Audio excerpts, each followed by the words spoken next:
Cheers. Cheers. Reach me. Amobi Okoye. Yes. Welcome to Adultish Wines. Thanks for having me on. You were about to tell me your middle name, that it was 7 syllables, and I said, wait for the pod. Yeah. Can you say it? Ekene Dilichuku. One more time. Ekene Dilichuku. Okay, I'm not going to try and repeat it. Ekene Dilichuku. It's beautiful. It means thanks be to God. Okay. And then my name, Amobi, means nobody knows God's heart. Okay. And you're Nigerian. Nigerian, born and raised. Well, raised in Nigeria and Alabama. Yeah. Moved to Alabama when I was 12. Right. To high school. Yeah. They wanted to deploy me to middle school because I was 12. They were like, you're supposed to be middle school. No. We'll get into that. Oh, okay. I met Amobi a couple weeks ago at oh my God, what is it called? The International Entertainment and Arts. It was soiree. It's like a charity gala to promote film and TV and music and entertainment in Houston. Okay. And sports. But somebody, my friend Nushin, the host of Her Opinion podcast, introduced me to you and said, Paige has a podcast, da-da-da-da-da. And then you really followed up and you were like, no, I'll be on it. And I'm curious, do you know anything about my podcast? Because today, it's a sports podcast. I don't. And a part of me wanted to do some research, but I was like, nah, let it be very natural and authentic when you get there. So, yeah.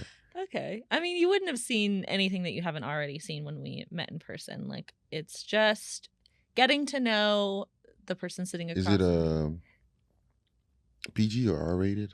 R-rated. You can cuss. We talk about sex, dating. I don't know if I'll talk about sex and dating here with you, but other guests that come up, yeah. I mean, if it comes up, don't shy away, Let's be free. Let's be free. Okay, so you are a dad. Yes. Son. You're Nigerian, and you are a retired professional football player. Yes. Did I miss any main point? A man of God.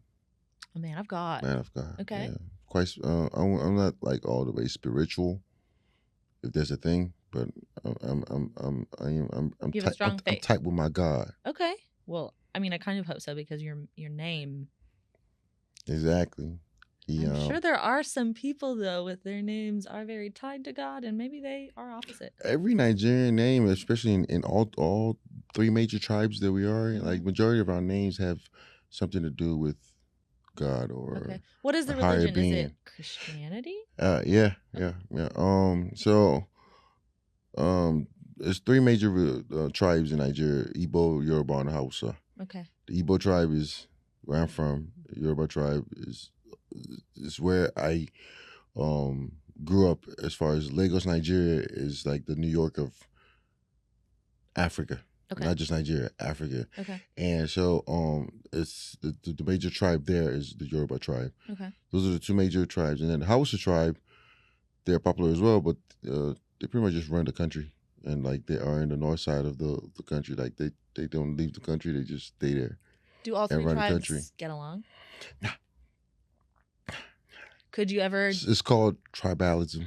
Tribalism, like when they tribalism. Like, tribalism, okay. Like. Could you ever date somebody from a different tribe? Of course. Oh, okay. Yeah. So it doesn't run that deep. It's. I mean, just like everything in history, changes. Yeah. Back in the day, it was not kind of like accepted. It was not normal, but nowadays, it's you see Hausa with the Yoruba with Igbo with Yoruba. Yeah. Okay. Interesting. All right. I've dated a couple Nigerian men, but I don't know too much about. Not for real? We've not gotten that far. Shame on those guys. They were supposed to teach everybody about our culture, damn it. But they just were not nice. We'll talk about them after. We didn't get much further because they just weren't very nice. The specific men. I kid you not. Just like every race, there are good and bad apples. God, I'm not saying because they're Nigerian. I'm just saying my experience with those men who were Nigerian were awful. But that's what I'm saying. What I'm trying to say, the bad apples Nigerians, they really make us sour. Like they make us look sour. Yeah. So are you out here trying to bring up the good word? You know what I'm saying? Okay. Because we have a lot of good ones out there. We're just the quiet ones. Is the bad ones that are the loudmouths. So right. You get to see the loudmouths. Okay. Your daughter is how old? About to turn 8. Okay. About to turn 8, man. Act like she's 18. Kids these days. Man, what's your favorite it sure part about is being harder a dad? raising a kid now than it is raising us because we have all this electronics and social media and want to be so popular. Did you watch Euphoria? Yeah, I worked on season 1 of Euphoria. What, girl? I haven't watched season 2 yet. I'm not mentally I prepared. haven't. She's not watching it. She's I did 8. not. I didn't. No. I hope not. Season 1. I don't think I ever finished it because it was just so much. It's a great TV show. It is because that stuff happens. Yeah. No, but it's frightening how realistic it is. Yeah. It's yeah. Yeah. What's your favorite part about being a dad? Probably when she massages me, like that part of it. Sorry? Yeah, my daughter, like, she steps on my back and always wants to give me a massage. Like, she always like steps on my back and she's always like dragging my hand, like my pulling my hand, like she always like, I'm like, you know what, baby girl, I needed this because my body's beat up. What's your next favorite thing about being a dad? Let it be a better answer than that. That was crazy. I look forward to that because, like, there's something else. What else? I mean, is it her playing sports? Is it how she interacts with her friends? Is it how smart? Yeah, it's literally just being around with her. Okay. Yeah. Is she funny? You have a sense of humor? She's energetic. Okay. Cute. Very energetic. And she's always wanted, she's like a sponge. She's wanting to like just She's what? A sponge, like always wanted to soak up like a lot of energy. Yeah. She's very nosy. Okay. I mean, we knew that from birth, like in her sonogram pictures, you can tell from her nose that she got a nose like mine, but you can tell like she's about to be nosy. Okay. Back to the massages. You can pay for Thai massages. Are supposed to be great. Oh, Step on your back. They'll like flip you around, stand on you. Yeah, for sure. I mean, I get those too, but when your daughter's not around. But yeah, but the free ones from her, like always, they're just like unbelievable. I don't know if he's like, maybe she sees it as a time to beat me up because she's like stumps on my back. Like, yeah, it's quality time that you spend with her. Yeah. Okay. So I'm gonna let it go. Okay, so you are retired football player. Yes. You played for Kentucky and Alabama in college, right? Mm-hmm. Right? College in Kentucky. Yeah. Alabama high school. Oh, sorry. Okay. It's pretty much. Well, this is a sports podcast, so no one will be surprised that I didn't know this information. So high school Alabama, college Louisville, NFL, Houston, of course, is why it's home, Chicago, Tampa Bay, and Dallas. Chicago Bears, Dallas Cowboys, Tampa Bay Buccaneers. Mm-hmm. Yes.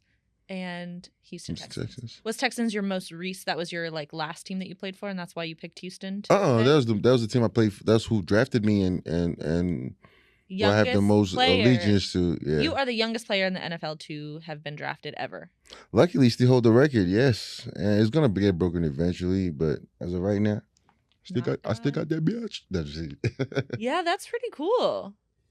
Okay, so let's get into why. And you started talking about it at the beginning of the pod, how you moved here from Nigeria when you were 12, right? So tell us that story, and that'll be, I think. Okay, so my dad schooled here. I went to Texas Southern and Prairie View. That's why when I got drafted to the Texans, he was the most stoked out of everybody because he's like, I'm going back to my stomping grounds. So he left Nigeria, came here, schooled, went back to Nigeria, met my mom, had kids, family, all that. The economy just started getting rotten. All of his friends that he had initially left Nigeria and went to the U.S. with to study in school and went back, they left Nigeria when they started seeing things getting bad with our dictatorship regime president. But my dad had thought that things were just going to eventually somehow get better. Hung on too long. He was like the very last of all his friends to leave. He eventually left in '97 to settle here, like get back here and settle, get things together. Then we joined him in '99. Okay. And so '99 is when we first moved out here, me and my mom and my siblings. And coming from Lagos, Nigeria, which I told you is kind of like the New York of Africa, is like fast paced. Right. Right next to a skyscraper, you see an incomplete building, like it's like that. Okay. Coming from there to going to Alabama and seeing what I've been seeing on the TV in Nigeria about the U.S., which is more so they showed New York and, you know, the glitz and glamour of Miami. And right. I got to Alabama and I was like, yikes. This is America? Oh my God, weird. But it was perfect. It was perfect. I wouldn't change it for the world. The trouble that we could have got into in Alabama compared to, you know, if I was here in Houston or any other big city, would have been so much different. So it worked out perfect. Okay. But so you came here, that was in '99, so you were 12? I was 12. So then you went to go get into school. Yeah, they were registering us for school, and they were like, "You're 12. You're supposed to be in 7th grade or 8th grade." One of them, I was like, "No." Yeah, I think like 6th. I'm supposed to be in the 9th grade because that's what you were in Nigeria. That's what in Nigeria. I had just finished 8th grade in Nigeria. Okay. I moved to another country, another continent. I'm not about to be calling back home, you know, and telling them how America is and that I got demoted. So I said, I am not leaving this place until I really put my foot down. Like at 12 years old. I didn't know you could test into a higher grade like that. I changed the rules. A rule changer. Okay. So a trailblazer. The principal, like it just worked out because let's say I was in like any other big city, they probably wouldn't have, you know, allowed it. The principal was like, okay, he's not gonna leave this place until we enroll him. So we're gonna enroll him for 2 weeks, put him in some classes. If he depends on how he does, says if he stays or goes. Okay. They put me in classes that I already took in Nigeria, and like because I got advanced from Nigeria. I started school early. Like I started school when I was 2.5, and I skipped the 6th grade. Oh my God. Okay, because your mom was a teacher? My mom was a professor, and after she had me as the last child, she couldn't find trustworthy people to keep on watching over me, so she would just drag me along with her to school because she was the boss. And from there, I just enrolled myself in. Okay. And so I started school 2.5. In Nigeria, to go from elementary to middle school, you have to take entrance exam. I think it's called something else here too. And the things about Nigeria, like if you make good enough school, you can start taking it in the 4th grade. Okay. If you make good enough scores, you can skip the 5th, 6th, and go straight to 7th. I took mine in the 5th grade, made good enough scores to skip the 6th, and went to the 7th. Okay. So I didn't do 6th grade in Nigeria, and I started early. Okay. So that's how I was able to start school. So then in Alabama, you were in 9th grade as a 12-year-old. As a 12-year-old. So you were playing football in high school. So I didn't know anything about football. Like I saw it once or twice in Nigeria, and I was like, what the hell are they doing? Why are they jumping at each other? It's just stupid. Soccer, track and field was what we knew. Got here, and I've always been bigger than most of my peers, like just growing up. But then when I got here, I started eating American food and started blowing up even more. You know what I'm saying? Like I was already big, but I started eating. I was like, and so they're like, you gotta start doing some kind of exercises. So I was like, I ran track and soccer. I played track and soccer was growing up. So I was like, I'll do indoor track. And the coach, our coach at indoor track was the head coach of the football team as well. Okay. And somehow it all just worked out. You were a big boy. They were like, I was big, maybe in the wrong sport. And so one of our the defensive line coach. He was also you got to coach and teach. He was a substitute for our homeroom teacher, Okay. and he saw us. He got some size on you. You should come play. You should try football. Then I just moved to the U.S. I only have made a few friends here and there. One of my best friends still today then was already playing football, and he was like, "Nah, you don't want to come out there, man. It's just you get broke. It's not that you know." So the competitive thing to me already at that time, they had, like I said, they just threw me in all kind of classes, and two of the classes they put me in was ROTC and choir. Okay. And those were like you got a voice on you? Do you sing? I sang in church choirs growing up, like in Nigeria. So that was one of the things my mom was like, "Yeah, just put him in those." Is one of the requirements. And so when this coach took a look at me in my homeroom and said, "You got some size, you should come play." In order to do that, I had to get out of those two classes, and go into 7th period athletics. And I was like, "Hell yes, give me," because I ain't gonna lie to you, the teacher we had in choir was kind of a little what's name too, because a little what? Yeah, we can say anything on here. I think he was a little like funny because he would have the students always like massaging while he was playing the piano and stuff and teaching us how to sing and stuff. I never went into what? Yeah, I never did it. The other guys would do it, but I was like, nah, yeah. Oh, that's weird. Yeah. So when I got that opportunity to get out of that, I said, sign me the fuck up now. Okay. Now. So signed up for 7th period athletics, and that's how I started playing football. Whew, I remember it was tough. Because when I signed up, it was like off season, and it was like it was straight training. And we would work out. I still have a scar from one of the box jumps we used to do. Oh my God, box jumps are scary. Yeah. And then we had like the actual boxes there. So like when not the padded shit. Like so that's the scars from there. If you I saw a video of some girl breaking her leg doing that. That shit happens. It's a hazard. You better get them knees up. So I signed up for 7th period athletics and just started playing football. Worked at it. Fell in love with that camaraderie among the guys, and it was everything I needed. Mm-hmm. That's why today I always do, when I do my camps, I tell the parents and the kids like just flag football. You don't have to be contact, like just some aspect of it played like growing up. It goes a long way in your future. Yeah. So played high school. I was like, I found out an opportunity to get a scholarship from that. Like, why not get better at it? Then started getting all these offers. Like, my first offer was from Georgia Tech my sophomore year. Yeah. I guess you were really good. Yeah. Okay. And then so they would have locked you in, like you could have locked in Georgia Tech in your sophomore year. Mm-hmm. I'm thinking back to the TV show All American. Do you watch that? Just trying to learn a little, just trying to like associate.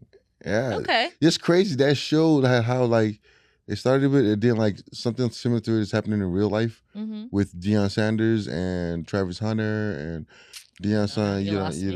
Yeah. It's happening like this in real life. This is a sports podcast, but you lost me. Yeah, like that whole story, like it's crazy how it's really kind of true. It was supposed to be based off a true life story. Oh, really? Yeah. Oh, I didn't know that.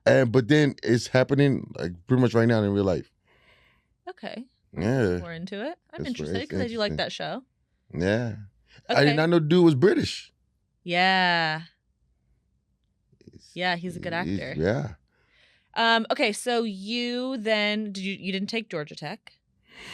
No, I didn't take Georgia Tech. I started getting all the schools. Didn't you get offering me Harvard and all of them? Harvard Law School? It was gonna be for football. It was gonna be a football scholarship. Okay, but I was like, nah. That football program. My dad was like, Harvard. Amobi, Harvard. Do you know this is Harvard? Stop. Okay, so you disappointed your father. He was like, at the end of the day, he was like, it's your decision. So, yeah, if you don't want to go there, whatever you go to, you make your choice and your baby, you're lay in it. Like he's always been like that. Like that's one thing I do appreciate about my family, my parents. Growing up, they would always advise us, but then say at the end of the day, it's your decision. Okay. That way, That's you don't good. have nobody to blame but yourself. Yeah, smart. So. Okay, so then eventually, when did you get the offer from Louisville? My high school, we would go to a full contact camp in Louisville, like in the summertime, during summer school.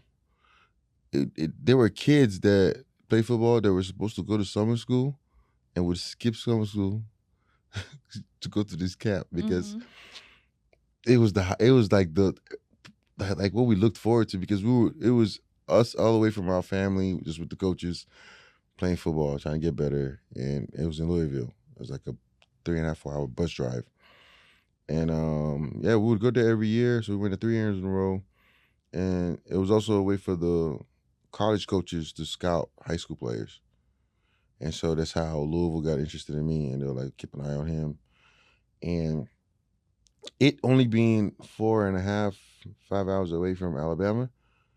And you know, the whole thing back then is, and it's still the same thing now, like kids always want to go to school out of state. Yeah. Unless, you have a big time school in your state, which we did. We had Alabama and Auburn, but Alabama at the time was going through like all kind of sanctions. So they recruited me, but not really, because they knew he's a smart kid academic wise. He's not trying to, So I just got familiar with Louisville from going to the camp there every year. And then they offered me when they were eligible to. And I had all these offers from all these other schools, and I was just like, they have a good medical program. It's 3.5, 4 hours away from home, not too far. It's still out of state. But did you think about like what the fuck is in Kentucky? I did.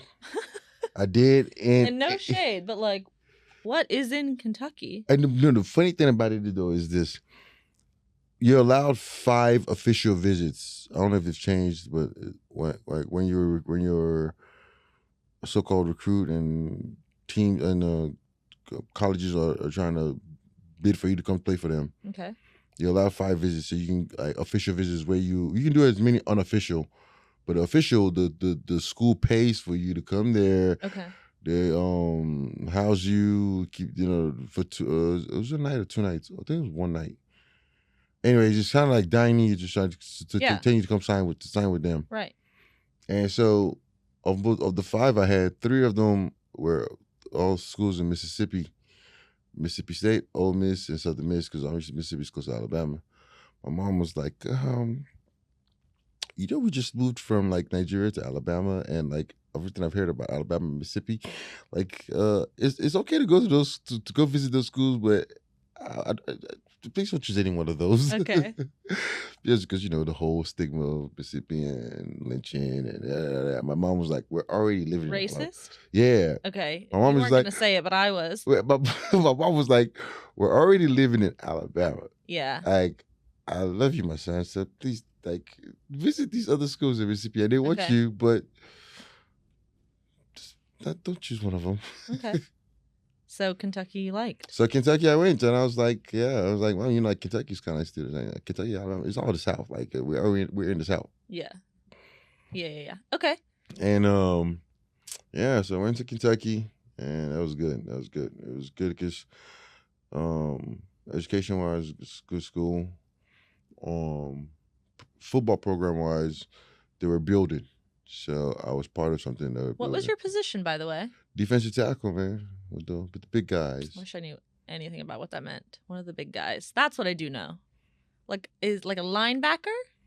Okay. So they have the linemen. The linemen are the big guys. They're normally like in the front of the front line of the action. Okay. Then behind them is the linebackers, like you just said. Uh-huh. And after that, you have the skill players. Those are the small guys, the 135, 175. Yeah. Okay. Couldn't be me. But fast. Yeah, so I played the big guys, the chunky man. Okay.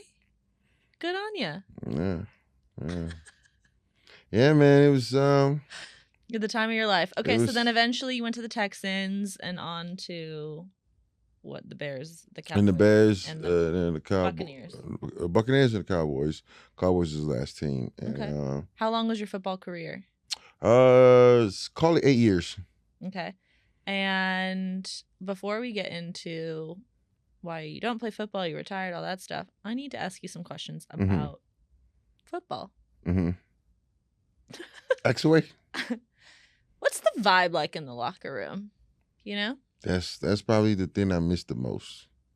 Just like that, homie. the dinners, the actual work, which is like the games, the practice, workouts, the cold tub. Well, take a sip of that. I can't pour red on top of rosé. Right. Keep talking. But for the camaraderie, the dinners, the travel, those things I miss more than the actual. I don't know. I'm gonna take that back. The actual game itself I do miss, because when I'm watching it, I'm like, I can play the game now though. I don't think I could. The way they call it, like the way it's just changed. Okay. Like, you can't.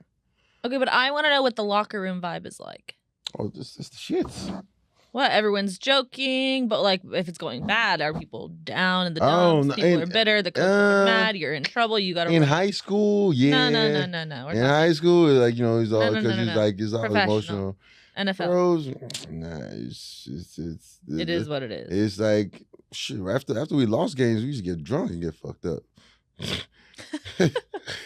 in high school and college, we'd be on the bus like, man, we just lost. What the fuck?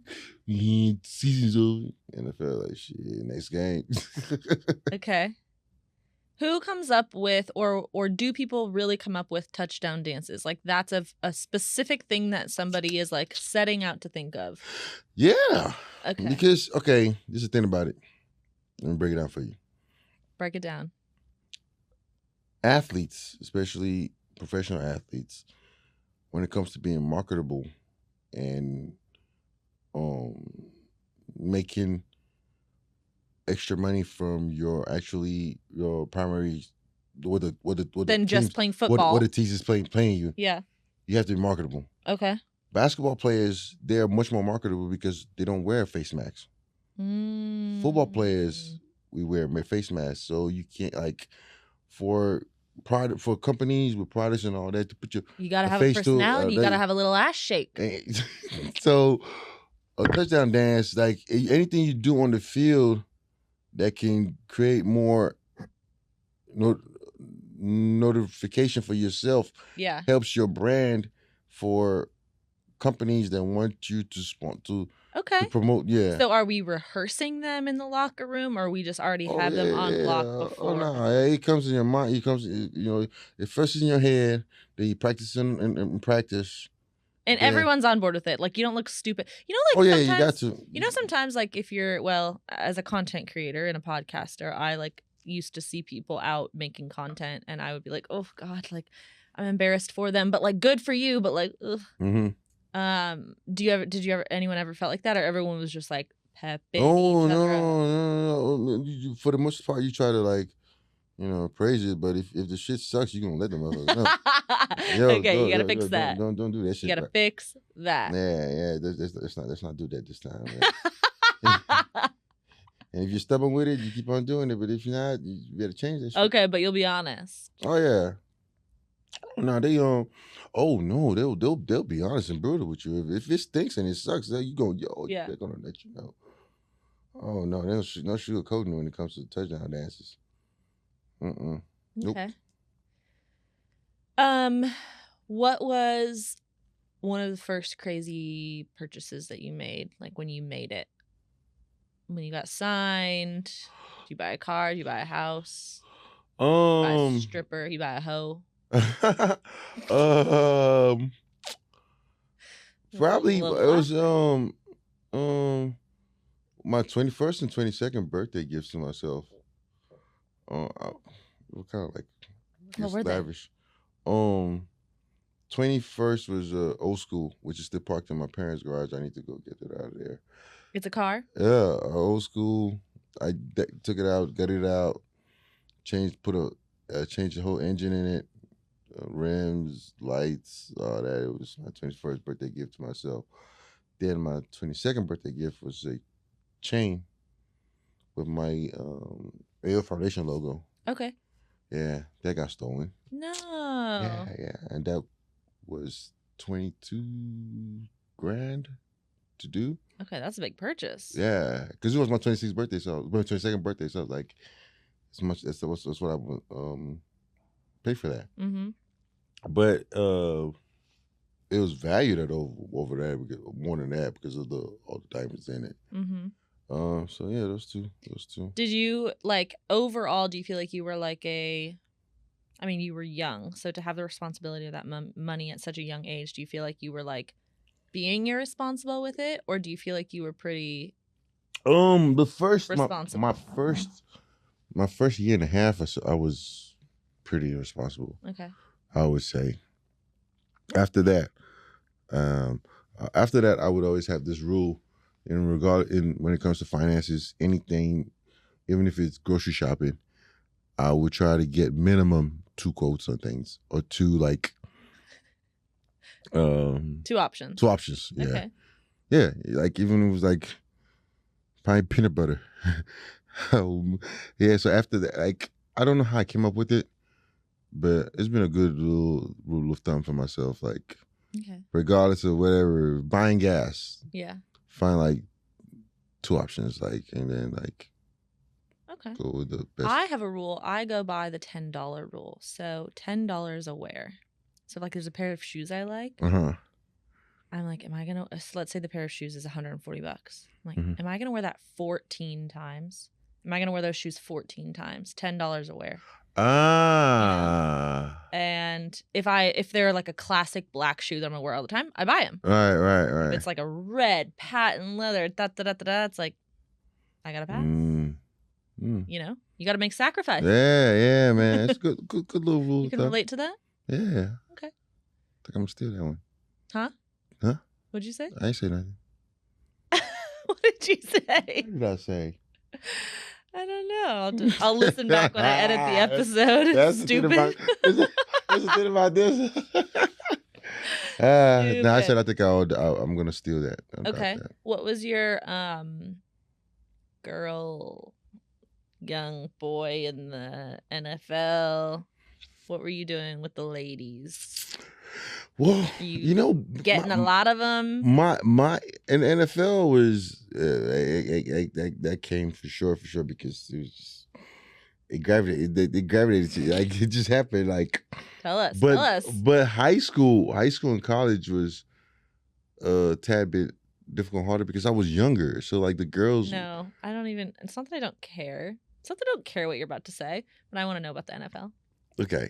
So this will say, so like it was a transition because I went from, high school and college as he's just very cute, young, but yeah, girls always wanted older guys, and I'm younger than the younger. No, you're like literally. I'm like younger than younger, so they're already. Not wanting the young guys, they wanted the older guys. Oh my God! So it was like true. it wasn't hard, but it was different. It was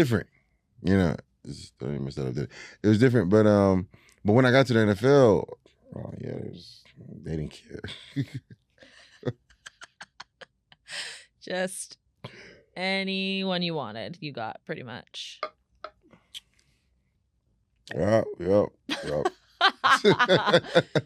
It's like I respect it, but also gross. I mean, my first 2 years was gross like that. Like, I mean, I'm not blaming you. It's a fun time. You're in this new environment. I wouldn't. Even like players now. CJ Stroud. He's not married. I'll tell him, yeah, enjoy it. Like, get all that out of your system. Like you really don't know who you are. Not that early. Like Yeah. you don't.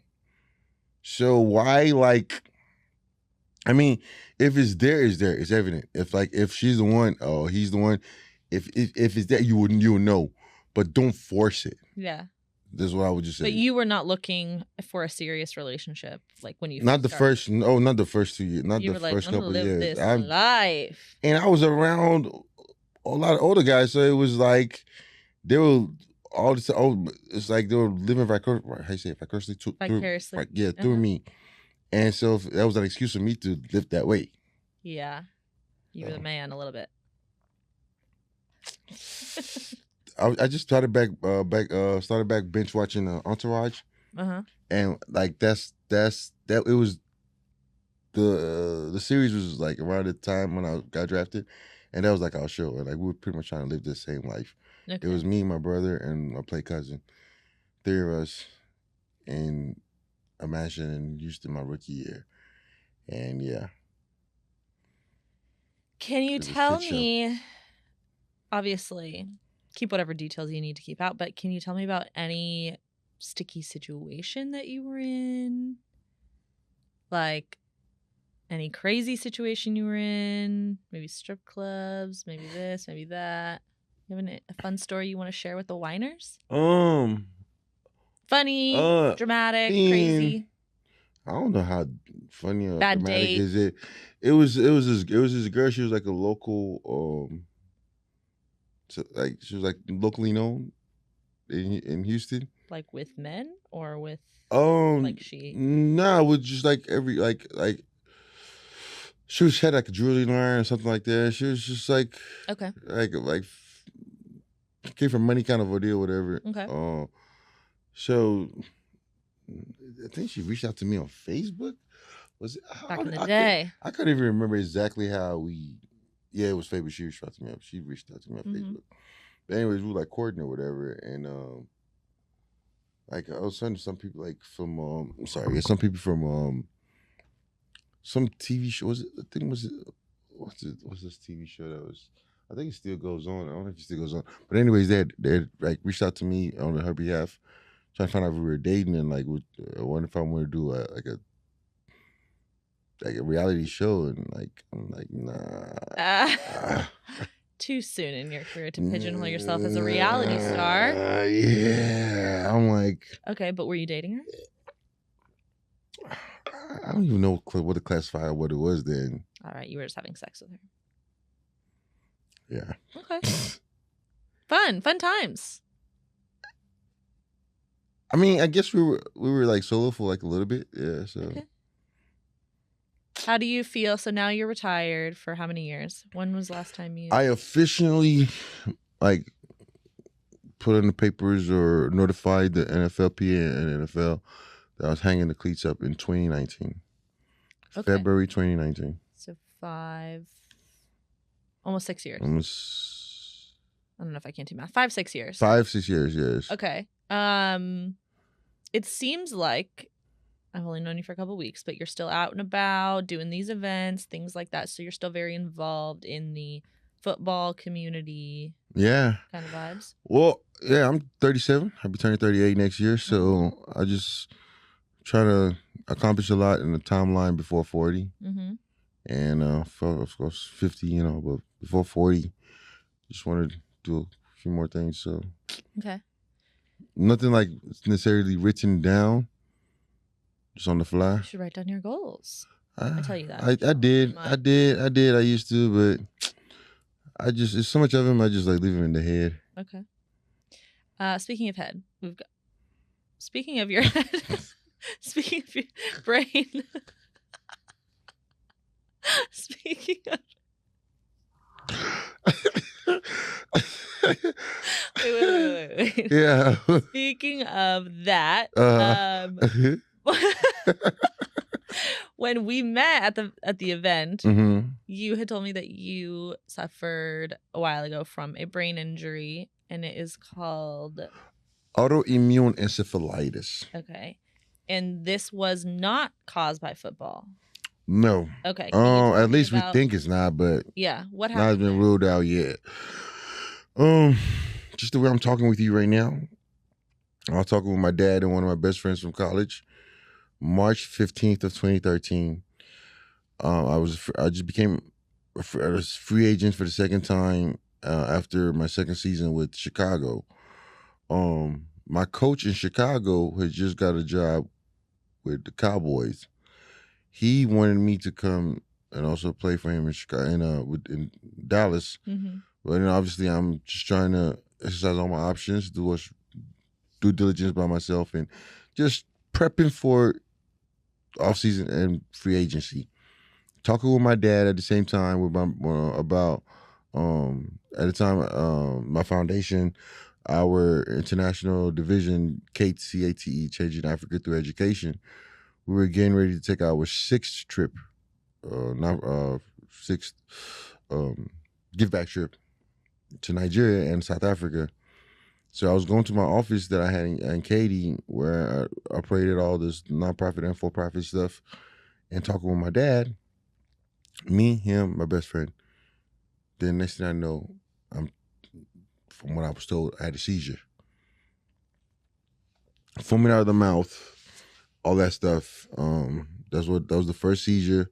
They rushed me to the hospital, did some tests, took me to another hospital, let me go home, didn't think it was that serious. Then I had a couple more seizures after that from what I was told. So March 15th, 2013, that first onset, I remember being in the office, but I don't remember anything else from that time to August 7th of 2013. I guess I had woke up. You were in a coma. But I was in a coma, but I already came out of the coma, but I was still like didn't know my surroundings. Right. So March 17th is when I was familiar with my surroundings, but I thought it was still. I mean, August 17th. I thought it was still March 15th. And the doctor and the nurses was like, "I'm sorry, baby, you went through a lot." And at the time, I had a BlackBerry. I was like, "Bring my BlackBerry to me." So let me see the date on this phone. Mm-hmm. And sure enough, it said August 7th, and I was like, "What you mean? What happened?" And I'm at this time I'm still not. I'm just still not. So I'm still not coherent. I'm up, but I'm not aware of my surroundings. Yeah. So during that period of time, I'm still recovering, and gradually I recovered to what I am today. And during that period of time, obviously at the early onset, I was still trying to play football, but that didn't work out. So it didn't work out because of the brain injury. Yeah. So like I said, the coach I had in Chicago, when he got to Dallas, he was still trying to get me to come there. Mm-hmm. He found out about my situation with the illness. He said, "Well, if he ever still gets cleared to play, I want him to play for me." So here's my best option, because every other team they wanted. I don't blame them. I'm a team. I don't want to take no chances in somebody with brain. So it goes to tell you about relationships. And so he was still like, "Yeah, Jerry, that's why I like this Cowboys. They need to win for Jerry, damn it. This is a good dude." Okay. Jerry did everything possible. He was like, "I want you to try to play." Like, yeah, so we got doctors to like do everything to make and I did everything in my power to try to clear myself to play. Yeah. But my brain was not ready. It was like they activated me for like 3 weeks to practice, and things just were not the same. And so, like, your physical ability was not the same because of your brain. The physical part was somewhere still there. Just the overall, back to playing at a professional level. Mm-hmm. Was not there. Okay. I mean, obviously, because you have to have physical strength and mental, and that though is the whole thing has to be, all in one. And so they obviously had to make the business decision, and they released me, and I was like, sure, fine, like it's we gave it a try. I came back to Houston, was still training, trying to get calls from teams and other teams to sign me. The Texans, the way just like God sent signs. I was here training and just staying in shape, waiting for the call. The Texans finally called me to come for a workout to try out to sign me back. But I'm in Vegas at the time for one of my best friends till today's bachelor party. Like, I wasn't more likely going to make the wedding, so I was like, at least let me try to make a bachelor party. Mm-hmm.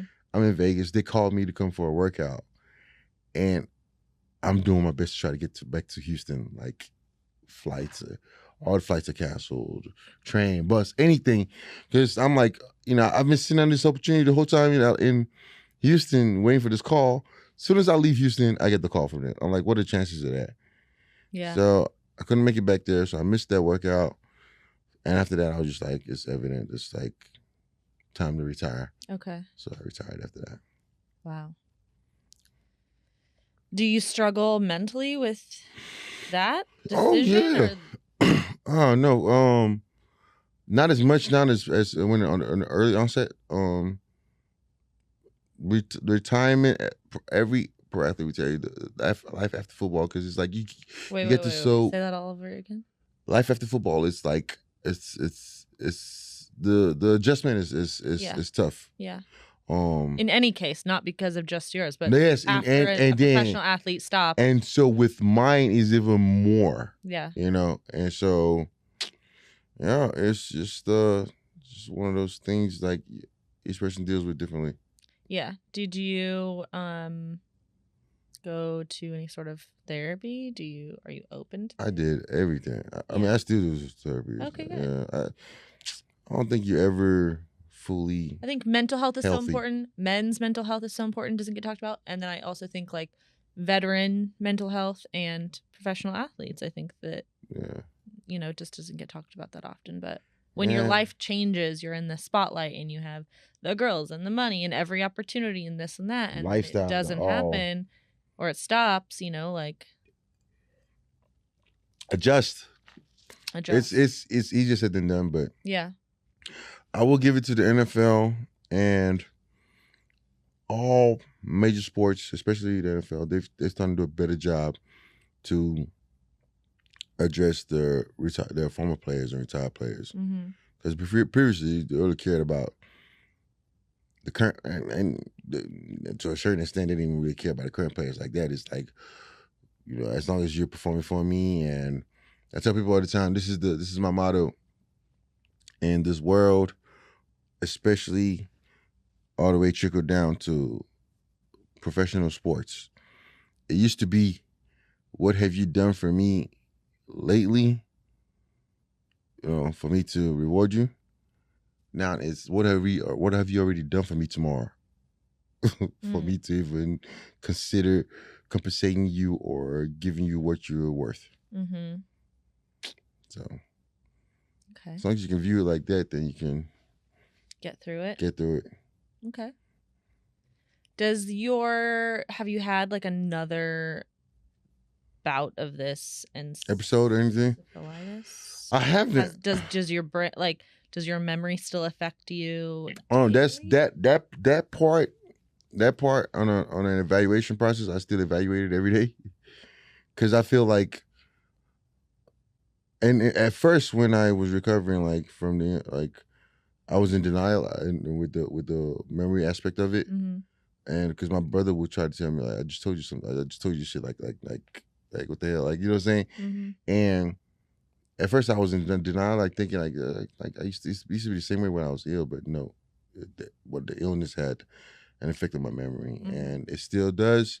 And I just evaluated, like, I guess at some point sometimes you over-evaluate, because you start thinking, was I like this before the illness, or was right. before, like, so you just gotta like sometimes chill it out. Yeah. Couple more things before we close up. What is your opinion on, and I only know this from the Toast podcast. It's two sisters who don't talk about sports at all, but like sometimes they do. And there's these new Are they called caps, guardian? guardian caps. Yeah. Guardian caps. If I played, I would wear it. You would? Yeah. Knowing what I know now, the brain and concussion. So another fun fact, there's a movie out. I don't know if you heard about it before. Called, did we? I think I mentioned this before to you when we met. Movie Concussion. Yeah, you did mention it. Will Smith, Will Smith. Yeah. The person Will Smith acts at in the movie is my blood cousin. Bennett Omalu. Yeah, he is second to last born of. Okay, my dad is the last born of 7 kids. He is the last born of the first of the firstborn of my dad. Yeah. That's cool. So we're blood cousins, but he's so much older than me. In Nigeria, anybody who's older than you, you call them your uncle or auntie. So he's okay. But I haven't seen that movie, so it is. Oh, it's a good one. It's a good one. So like, his story is this: he's always find out he find out about the concussion and how it relates to CTE and people kill themselves. Yeah. And so he would always have these findings, and the NFL didn't necessarily kind of want it out there. Right. So they try to like shut him down. Yeah. But he kept on pushing, and this man he was getting no kind of death threats. I mean, like it says in the movie, we're talking about a day of the week that used to belong to the church, Sunday. It's a football day, And so all these findings he would find out, obviously they didn't want him to get out, but he was so relentless that he got his studies out. They got to the point where they're like, okay, we can't beat him, so we might as well just hire him to deal with all these concussion-related issues whenever, and help us deal with it. Okay. So it was a win-win for both him and the NFL, in my opinion. So would you, if you had a son, would you encourage him to play football, even with the risks of CTE and everything that can come? I would, but I would tell him to take the same approach like I did. No contact, actual full contact, till the earliest 8th grade. I didn't play actual full contact till 10th grade. I mean, I joined the team in the 9th grade, but we actually started competing. Yeah. And so technically, I guess you call it 9th grade for me because we were practicing, so the impact, the contact impact was there. So 9th grade, I would say the earliest I would suggest to start playing full contact, 8th grade. You can do as much flag football before that. Can't you just get the brain knocked the fuck out of you in one game in the NFL and you're fucked? Oh yeah, all it takes is one hit. But you think the game of football is that great, and that you would, if your son wanted to play. The risk reward to me is still good on the side of the traits, the things that you learn from it, and even just not even playing as and just the men, but the girls when they play like flag football, it's something about it that it's attributes about it that you get that carries you through life that is different than what you would get from just your parents upbringing, your inner your whoever like raised you. Mm-hmm. There's this additional traits that it helps you with life. One of which is accountability, because to further explain it, the thing about football that makes it much more the greatest sport in my opinion is it translates to life in the sense of, for this one goal, it takes all 11 people to accomplish it. So if one person doesn't hold up the end of the fork, we're not gonna we all lose. Like soccer too? Soccer, you can have one person like Messi, and and everybody and your team is volleyball, good. Basketball, same, all of that. All you need is one person to be really, really good, and we all have a team success. But in football, it's team success takes every freaking person. So there's 11 people out on the field. Yeah. So not Not only even just the actual play itself, where it's 11-on-11, but the front office. It takes to win that championship. It really takes everybody. Okay. And so that relates. I think that like that's why it relates to life. Like if in a group project, if one person doesn't do the end of the job and everybody turns it in, then we all get the accolade. But in football, it doesn't work that way. So it helps you to understand you have to hold your I'm end gonna of the look a little fork. bit more into that. I feel like you need everyone on the soccer field and everyone on the volleyball field. But I do believe that sports are great for kids to be involved in. And I'm not against football. Sports in general are. I'm just saying football is the ultimate one to teach you accountability. Okay. Because in just the best thing is in a field goal. If one person doesn't block the person on the other team and he gets through the gap, the field goal is blocked, and we all lose. So and why if are you sometimes field goals 1 point and 1 point and 3 points? Mm-hmm. Why? What's the So difference? an extra point when you score a touchdown, you have to do an extra point. Well, you have options. You can do an extra point, or you can go for 2.